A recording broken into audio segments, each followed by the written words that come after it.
हालांकि बके नारे भी लगते हैं, लेकिन नारे हैदरी क्यों लगाते हैं शान से? हैदर हैदर क्यों कहते हैं? आप यहाँ किसी से पूछें कि आपकी तालीम क्या है, वो कहें PhD डॉक्टर। आप पूछें कि खैर से मैट्रिक भी हो क्या? पाकिस्तान में तो खैर डाउट हो सकता है, पता नहीं मैट्रिक है नहीं, डिग्री होती है, असली हो या जाली हो। लेकिन जो PhD डॉक्टर है तो ये तयशुदा बात है कि जब वो PhD कह रहा है तो उसने प्राइमरी पढ़ी हुई है, सेकेंडरी पढ़ी हुई है, FA है, BA है, मास्टर्स है, MPhil किया हुआ, तब जाके PhD बना। तो पढ़ना शुरू करेगा PhD से नहीं।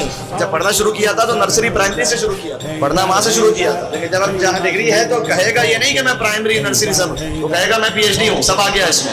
ला इलाहा इल्लल्लाह कहने वाले को पूछना पड़ेगा खैर से मोहम्मद रसूलुल्लाह भी मानते हो या नहीं? मोहम्मद रसूलुल्लाह वाले को पूछना पड़ेगा खैर से अली वलीउल्लाह मानते हो या नहीं? अली वलीउल्लाह कहते हो ला इलाहा इल्लल्लाह।